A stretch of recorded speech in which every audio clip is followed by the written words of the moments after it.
জড়িয়ে ধরেছে। যদি পালিয়ে যায়, যদি ভগবানের গাছ ছুড়ে এই বুড়ো বাবাকে ফেলে পালিয়ে যায়, তখন আমি কি করবো মালিক? আমি যাবো না, আমি যাবো না বাবা। তোমাকে ছেড়ে আমি সবসময় শান্তি পাবো না। তুমি শান্ত হও বাবা, তুমি শান্ত হও। কোনো চিন্তা করবে না, দিদি কোথাও যাবে না। তাহলে তুমি বিজয়ের গান গাইলে কেন মালিক? কেন শোনালে আমাকে বেদনার? ভুল হয়ে গেছে ভট্টার মশাই, আমি কথা দিচ্ছি আপনি বললেও আমি এই গান কোনো দিনই গাইবো না ভট্টার মশাই, কোনো দিনই গাইবো না, কোনো দিনই না।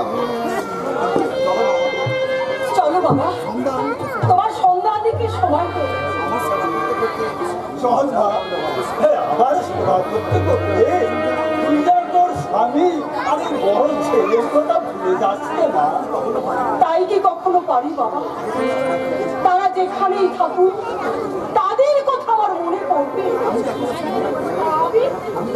আমি যে কোনো সিঁদুর পড়ি, কপটে চৌকাটে মা ষষ্ঠীর ফোঁটা দিই, সকাল সন্ধ্যায় ঠাকুরের কাছে প্রার্থনা করে বলি, ওগো ঠাকুর তারা আমার কথা মনে রাখুক নাই রাখুক, তারা যেখানেই থাকুক আমার স্বামী পুত্রের মঙ্গল করো ঠাকুর, আমার স্বামী পুত্রের মঙ্গল করো।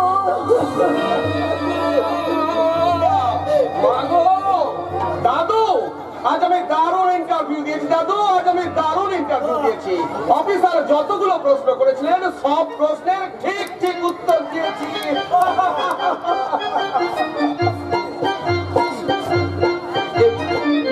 তুমি কাঁদছো কেন? আরে দাদু ভাই, ওর মা কাঁদেনি তো? কাঁদছে দাদু, কাঁদছে। অর্জুন, সত্যি করে বলো তো মা, কেন তুমি কাঁদছিলে? কেন চোখের জলে ঘুরে যাচ্ছে আমার মায়ের আঁচল? ও বুঝেছি বুঝেছি বুঝেছি, দাদুর এ মাসের পেনশনের টাকা ফুরিয়ে গেছে। তুমি যে বাচ্চা ছেলেদের পড়াও তাদের মাইনের টাকাও শেষ হয়ে গেছে। অর্জুন বলো না মা, কার জন্য তুমি কাঁদছিলে? তোর মা তোর বাবার জন্য কাঁদছে দাদু ভাই। মা, তুমি বাবার জন্য কোনোদিন কাঁদবে না। যে বাবাকে আমি ঘেন্না করি সেই বাবার জন্য কোনোদিন তুমি চোখের জল ফেলবে না। তুই তোর বাবাকে ঘৃণা করিস? না, ভাব হবে বাবা হচ্ছে জন্মদাতা পিতা। পিতা? আরে অর্জুন, শাস্ত্রে বলেছে পিতা সর্ব পিতা ধর্ম, পিতা হি জনন্তব, পিতরে প্রতিমা করলে ইয়ন্তে সর্বদেবতা। মানে না, মানে না আমি শাস্ত্রের কথা। যে লোকটা মিথ্যে সন্দেহ করে আজ থেকে 21 বছর আগে আমার এই অনাথিনী মাকে এক রাতের অন্ধকারে বাড়ি থেকে বার করে দিয়েছিল, তাকে আমি পিতা বলেও মানি না আর শর্ত বলেও মানি না। কেন মানবো মা? আমার বাবা বলে যাকে তোমরা সম্মান দেখাতে বলছো সেই ভদ্রলোকিনী একদিন বলেছিল 6 মাসের এই সোম তার ছেলে নয়, আমি নাকি তোমার অবৈধ সন্তান। তার সেই ভুলকে মিথ্যা প্রমাণ করবার জন্য সমাজের সেই ছোট্ট শিশু তোকে বুকে নিয়ে আমি বাড়ির থেকে বেরিয়ে এসেছিলাম। বেরিয়ে যখন এসেছিল তখন সেই লোকটার কথা মনে রেখেছো কেন? কেন তার জন্য তুমি চোখের জল ফেলো? কেন সেই অমানুষ লোকটাকে স্বামীর আসলে বলছে এখনো তুমি তোমার স্মৃতিতে সিঁদুর পড়তে পারো? পড়তেই হবে। এটা যে সমাজের নিয়ম, এটাই যে সংসারের নিয়ম। বাবা বাবা বাবা বাহ, সমাজ সংসারের কি অদ্ভুত সুন্দর নিয়ম। মহানুভব স্বামী শিশুপুত্র সহ তার স্ত্রীকে এক রাতের অন্ধকারে বাড়ি থেকে বার করে দেবেন, আর হতভাগিনী স্ত্রী সেই আদর্শ স্বামীর মঙ্গল কামনা করে চিরকাল স্মৃতিতে সিঁদুর পড়বে। বাহ, বারে সমাজ, বারে সমাজের মানুষ। আমি সমাজের এই পুরনো সিস্টেম চেঞ্জ করার কথা বলছি। আমি এই 20 শতাব্দীর পুরনো নিয়ম শৃঙ্খলা ভেঙে ফেলার কথা চিন্তা করছি। আমি বেরিয়ে আসতে চাইছি একটা অবক্ষয় ব্যারিকেড ভেঙে। আমি ভাঙবো, আমি সব ভেঙে চোর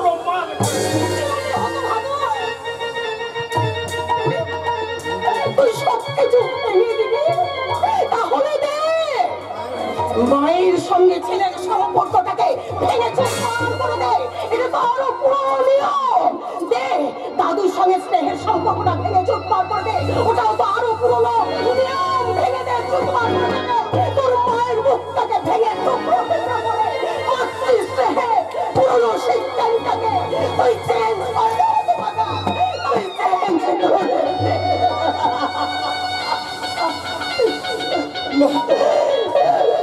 মা, তুমি আমাকে ক্ষমা করো মা গো, তুমি আমাকে ক্ষমা করো।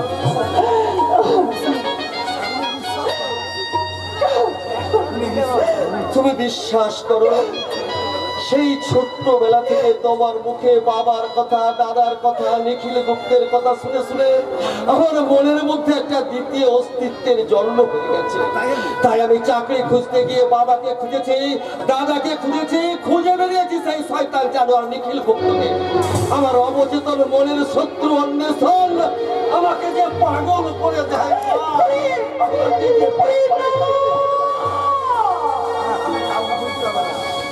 না বাবা, তাদের কাউকে খুঁজতে হবে না। তুই শুধু মা শব্দের মানেটা খোঁজ, আর মায়ের আদর্শকে চিরকাল তুই জেনে না। সংসারে যারা মাকে চিনেছে তাদের আর কাউকে চিনতে হবে না। আর কাউকে চিনতে হবে না। আর কাউকে চিনতে হবে না। মা, মা রে তো জনম জনম মা, মা আমি মা রে জনম জনম মা। লোকে যে যাই বলুক যাই আমি যে তোর মা। মা, মা রে জনম জনম মা। লোকে যে যাই বলুক যাই আমি যে তোর মা। আমি যে তোর মা, আমি যে তোর মা, আমি যে তোর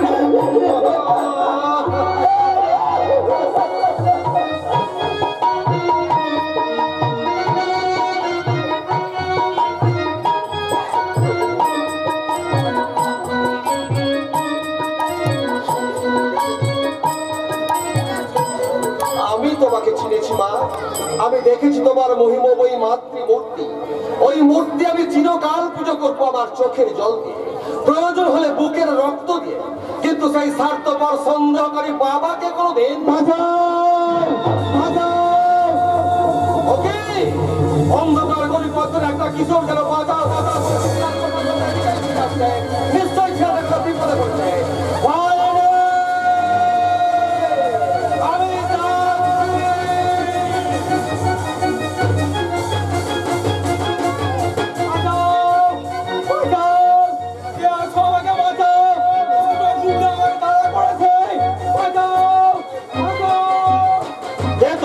কি হয়েছে তোমার?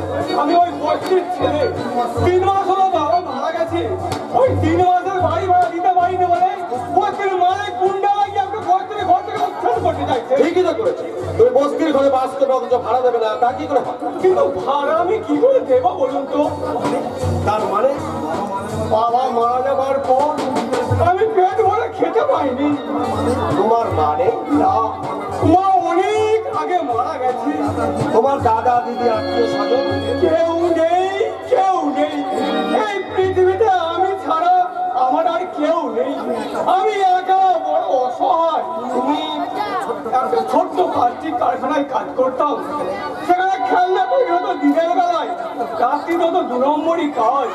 কারখানার মালিক আমাকে সেই 2 নম্বরই কাজে লাগাতে চেয়েছিল। তাই 1 মাস আগেই আমি সে কাজ ছেড়ে দিয়েছি। এখন বস্তি থেকে বের করে দিলে আমি কোথায় গিয়ে দাঁড়াবো বলুন তো?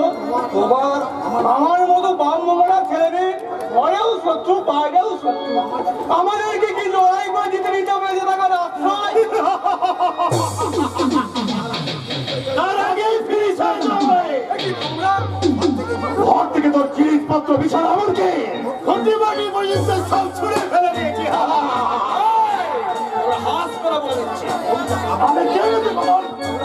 টাকা সাটা তো রোয়া বেরিয়েছে। মুখ সামলে কথা বলবি জানো।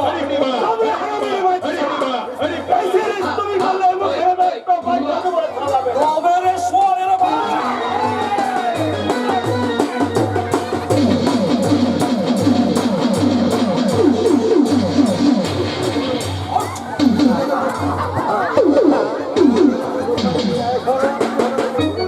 কি হলো রে? কি হলো রে বস্তি বালিকার পোষা গুন্ডার দল? দু একখানা ছাপটা খেয়ে দুজনে একেবারে লটকে বললি যে? বল বল আর কোনদিন এরকম অসভ্যতা করবি? বল শুয়োরের বাচ্চা, আমার কথার উত্তর দে।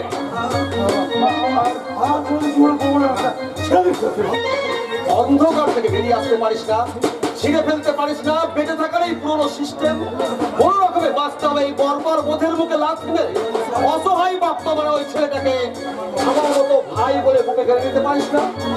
সারা স্বর্গ নরক একেবারে একাকার হয়ে গেল রে। এবার নরক গুঞ্জার হয়ে যাবে।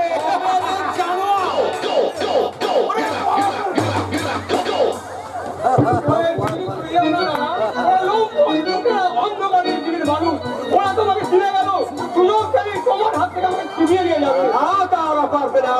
এই অর্জুন যাকে একবার ভাই বলে রেখেছে তাকে আর কেউ কোনোদিন কেড়ে নিতে পারবে না। আমার মা আমাকে সেই শিক্ষাই দিয়েছিল জয়। তোমার মা? চল জয়, আমরা মায়ের কাছে যাই, মায়ের পায়ে হাত দিয়ে প্রণাম করে মায়ের আদেশ মাথায় নিয়ে আমরা নতুন পথে পা বাড়াবো। তারপর এই সভ্য সমাজের কাছে চিৎকার করে বলবো, তোর মতো অনাথ ছেলেকে ভাই বলে বুকে মেনে নিয়ে এই বড় বড় যুগের পুরো সিস্টেম আমরা ভেঙে দিলাম।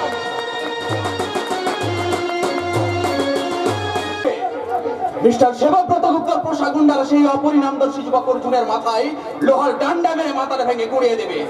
মাস্টার অর্জুন, তোমার এত বড় সাহস যে আমাদের লোক বস্তি উচ্ছেদ করতে গেলে তুমি তাদের মেরে তাড়িয়ে দিয়েছো, তাই? যাই বলুন মিস্টার রবি, অর্জুন বাবুর কিন্তু সাহস আছে।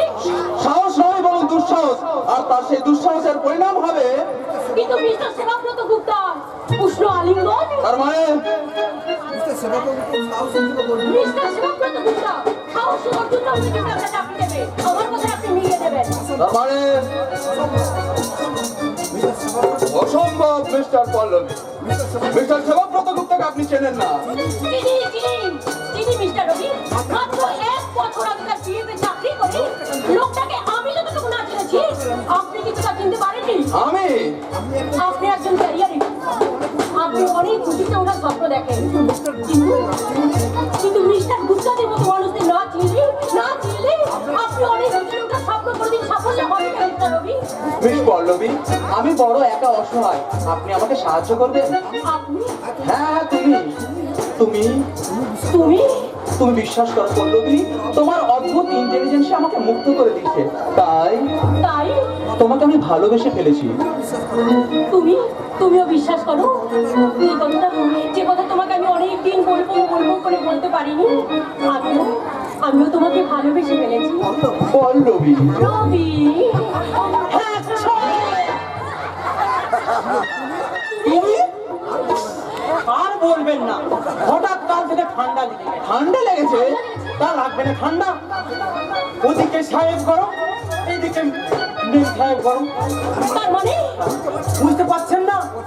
কথাকার কোন অর্জুন ওই জয় নামের ছেলেটাকে সাহেবের হাতের লোক থেকে ছিনিয়ে নিয়ে গেছে, তার উপর আপনাদের এই কীর্তি আর কি। গোপাল গরুর পাল লয়ে যায় মাঠে, শিশুগণ দেয় মন নিজ নিজ পাটে। হাসবেন না ম্যানেজার বাবু, আর আপনিও হাসবেন না দিদিমণি। ওই ভালোবাসার বাদ দিয়ে ওই অফিসের কাজকর্ম ছেড়ে ফেলুন, আর ওই বাকি কাজটা ওই বাইরে গিয়েই ছেড়ে দেবে। চুপ করেই তো ছিলাম, কিন্তু কথাটা না বলে পারছি না। কি কথা? কি সরকারি অফিস, কি বেসরকারি অফিস, সব অফিসে আজকাল প্রায় আমাকে যেতে হয়। আর গিয়ে কি দেখি জানে? কি দেখো? চোর মানুষ, আর কানে কানে শুনি কেউ বলছে আর কেউ বলছে এই শোনো, আবার কেউ মুখে কথা বলছে না, হাতি হাতি কানে কানে নাকে নাকে চোখে চোখে পড়ছে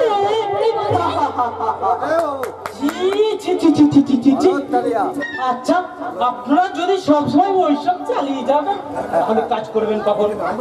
আমরা কাজ করুন কাজ করুন। সাহেবের মেজাজ একবার টক্কা বেড়ে গেছে। পবিত্র নির্মলকে ডেকে পাঠিয়েছেন, তার উপর এসে যদি দেখেন আপনারা ওইসব না করে চালিয়ে যাচ্ছেন এইসব, তাহলে কিন্তু একটা বাস্তবে করে দেবেন।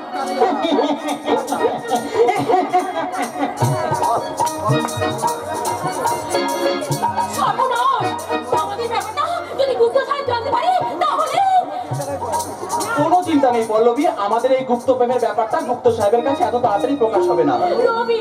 পল্লবী, রবিবার দিন আমরা গঙ্গায় কি বেড়াতে যাব।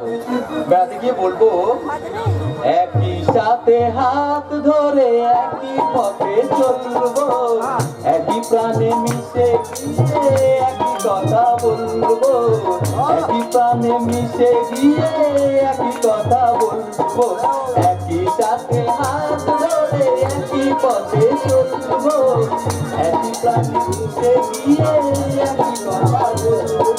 নোলা I love you.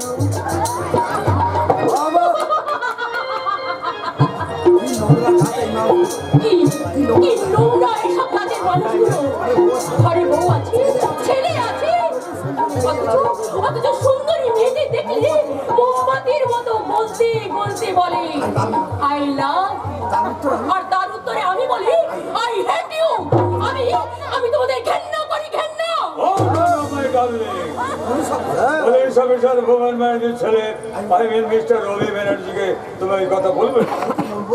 তাহলে কি বলবো সে? মিস্টার রবি আমাকে সন্দেহ করছে কি? আজকের সভাপতি গুপ্ত যে 20 বছর আগে নিখিল গুপ্ত, তার মনে প্রশ্ন জেগেছে কি? রবির মনে কোনো প্রশ্ন জাগেনি সে। কি করে জানলে? তুমি কি আমার কথা মতো আমার সম্পর্কে কোনো কথা তাকে জিজ্ঞাসা করেছো? হ্যাঁ সে, এবং আমি এটাও জেনে নিয়েছি আপনার ব্যাপারে সে কোনো কিছুই জানে না সে। Congratulations, my darling. আমি জানতাম তুমি ঠিকভাবে ঠিক কাজ করে যাবে। আসলে তুমি আমার প্রিয়। তাই তোমার আমার কাছে সবকিছু চাওয়ার অধিকার আছে। বলো কি পুরস্কার চাও? শুধু আপনার ভালোবাসা আর কিছু চাইতে। একটু বসো, চলে যেও না। এই কোথায় যাচ্ছ? বসো না, একটু বসো, চলে যেও না, যেও না চলে, চলে যেও না, চলে গেলে মনটা হারে না, হারে না, হারে না, হারে না। একটু বসো, চলে যেও না, যেও না চলে, চলে যেও না, চলে গেলে মধুরা ফিরে পাবে না। হারে না, হারে না, হারে না, হারে না।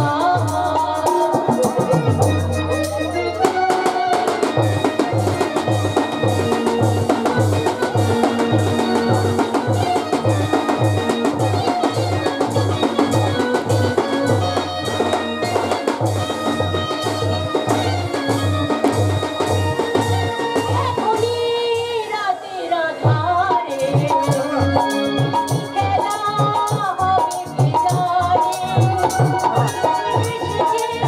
ভালোবাসিতে কতটুকু তাকে জানে। আমায় ছেড়ে চলে যেও না, যেও না চলে, চলে যেও না, চলে গেলে মধুরা ফিরে পাবে না। হারে না, হারে না,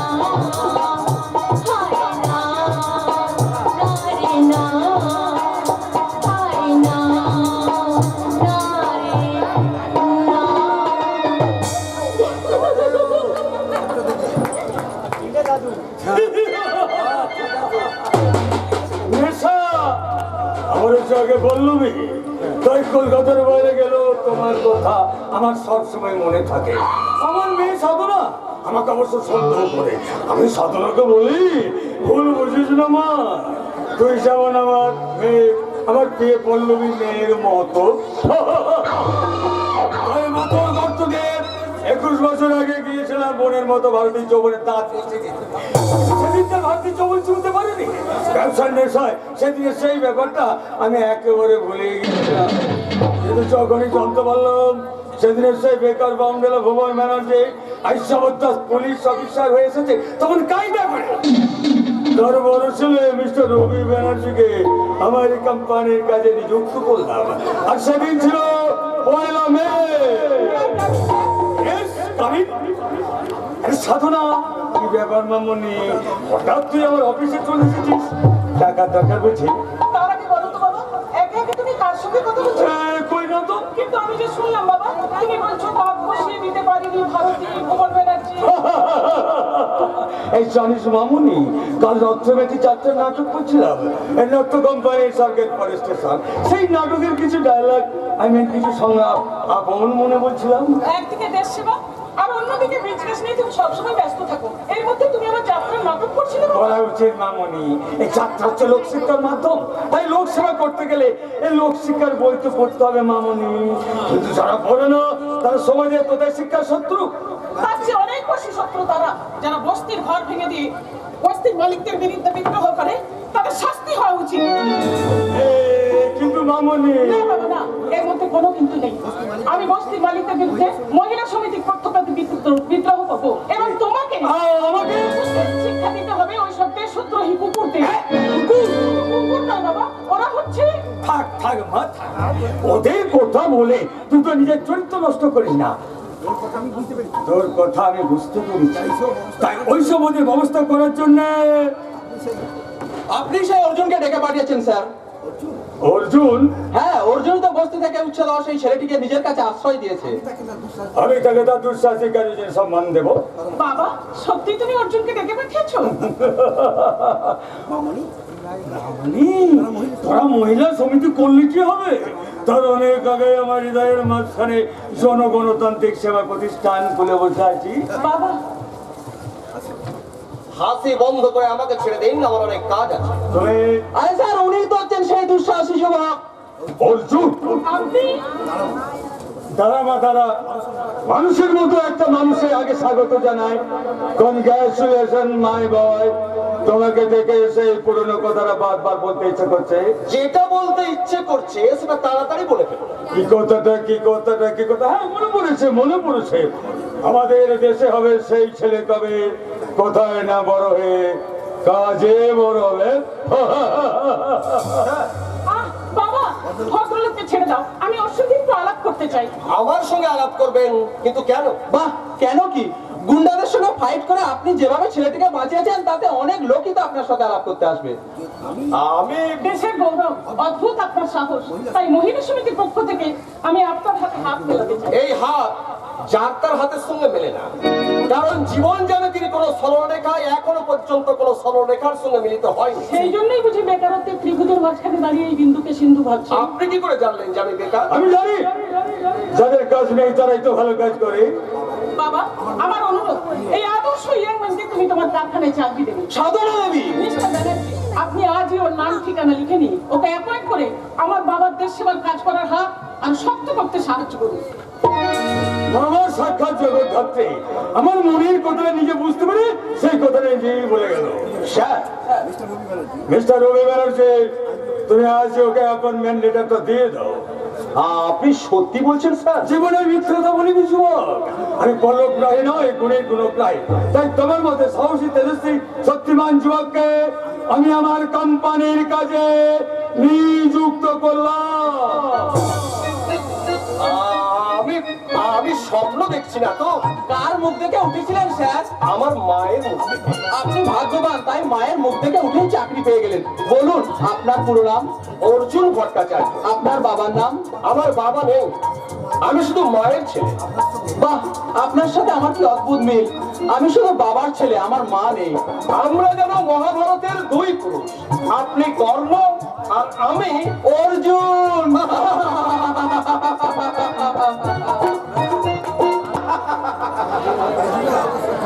এই যুগের আদর্শ যুবক অর্জুন ভট্টাচার্য হলে অভিমন্যুর বদলে নিজেই সেবা পদগুপ্তের চক্রে প্রবেশ করলেন। না প্রবেশ করে উপায় ছিল না স্যার, কারণ গুপ্ত সাহেবের কায়দার কল যে বড় সাংঘাতিক। আসতে কথা বলো সঞ্জয়। কেন স্যার? ভূপন বাবু বাড়িতে না থাকলেও আমার বোন অঞ্জলি আছে, সে শুনতে পেলে ভূপন বাবুকে বলে দেবে। তাহলে কি স্যার কলিযুগের বিশ্বই ভুবনবাবুকে আপনি এখনো লাইন আনতে পারলেন না? ঠিক করতে পারি। বাড়ি হয়ে গেলেই গাড়ি, গাড়ি হয়ে গেলেই নারী, সে আমার হিরোইনের মতো সুন্দরী নারী চাই। কি বললে গোপাল? বাড়ি গাড়ি হয়ে গেলেই তো নারীতে টান পড়ে বাবু। গোপাল, এই বয়সে বিয়ে না করলে আবার কখন করবেন? বলি বয়সের তো ধর্ম আছে, ওই ধর্ম থাকতে থাকতে কর্ম ছেড়ে নিন, নাহলে জন্মটাই মিথ্যা হয়ে যাবে, যেমন হয়েছে আমার। চুপ করো গোপাল, তোমার রামায়ণ অনেকবার শুনেছি। ঠিক আছে, তাহলে কাছে আসুন, কানে কানে একটা কথা বলি। বলো, কি বলবে? আপনার ভগ্নিপতি ওই রবি বাবু আজকাল আমাদের অফিসে মিস্টার পার্বতীর সামনে করতে দেখছি। বাজে কথা বলবে না। রবির নামে আজে বাজে কথা শুনলে আমার বোন অঞ্জলি রাগ করবে। ঠিক আছে, বলবো না। 10টা টাকা হবে বাবু। 10 টাকা? কিভাবে? এই না মানে এই কথাটা যাতে হজম করতে পারি, তার জন্য একটু ঔষধ খেতে হবে আর কি।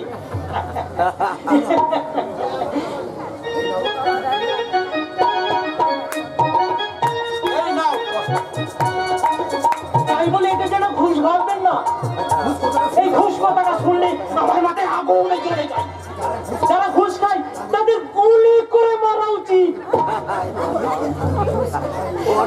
আমি কিন্তু ঘুষ খাই না, বুঝলেন?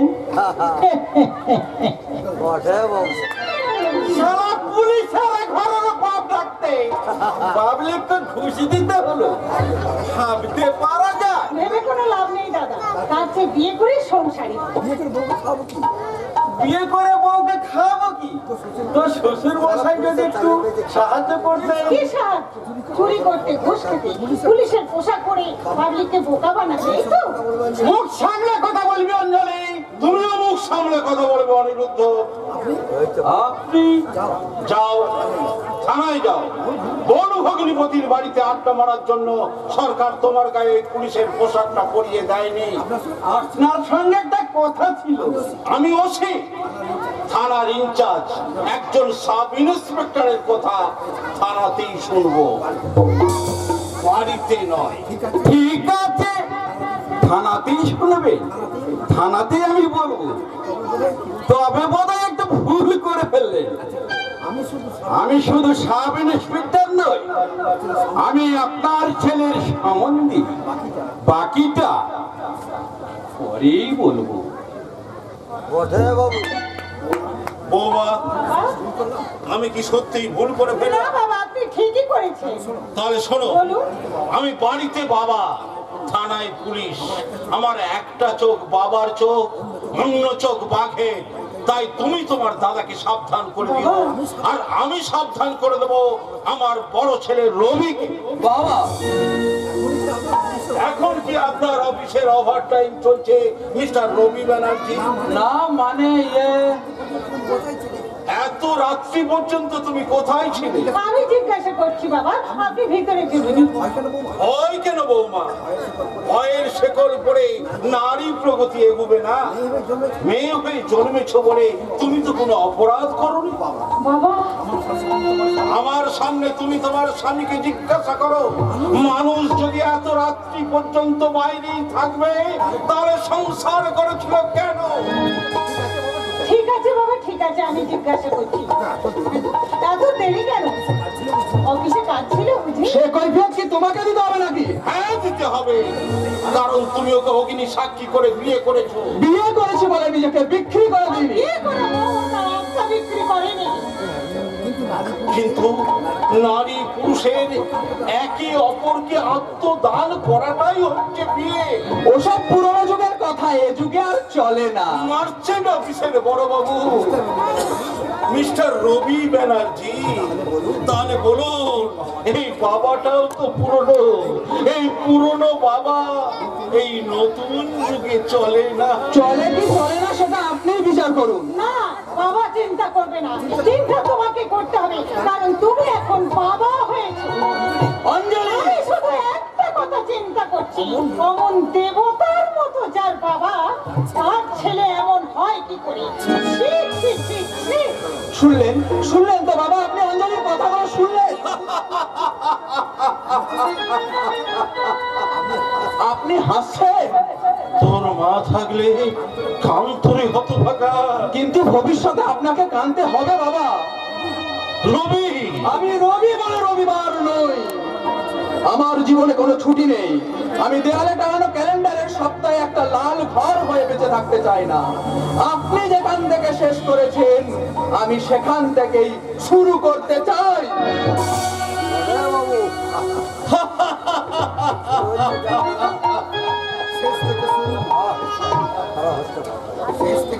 শেষ থেকে শুরু, অতীত থেকে বর্তমান, কিন্তু হিসাব মিলছে না। কি করে মিলবে? ইন্দ্রপ্রস্থের অর্জুন পোস্তা বাজারের কাছে বাসা নিয়েছে যে খবর পেয়েছে, খবরের কাগজে পড়েছি।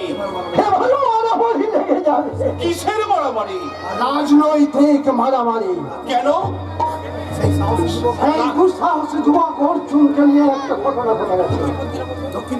দক্ষিণপন্থীরা বলবে অর্জুন আমাদের, বামপন্থীরা বলবে অর্জুন আমাদের। অবশেষে মধ্যপন্থী কুন্তি মায়েরা কুন্তি নিয়ে ছুটে আসবে। কাঁদবেন না, কাঁদবেন না বিবেক বাবু, কাঁদবেন না। আমাকে একটু ভাবতে দিন। কি ভাবছেন?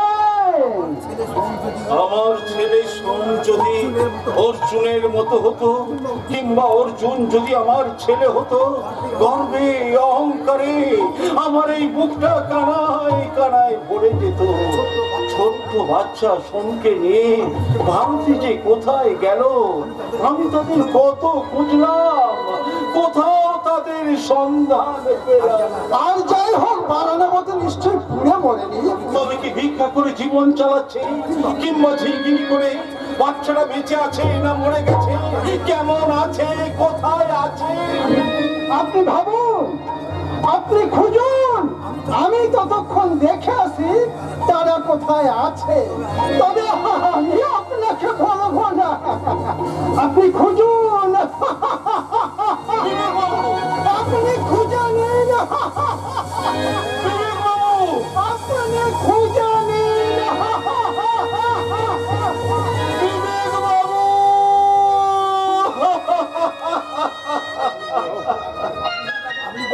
আপনি যদি তাদের খুঁজে পান, তাহলে তাদের কাছে গিয়ে বলবেন আমি তাদের ভুলিনি, আমি তাদের ভুলতে পারিনি।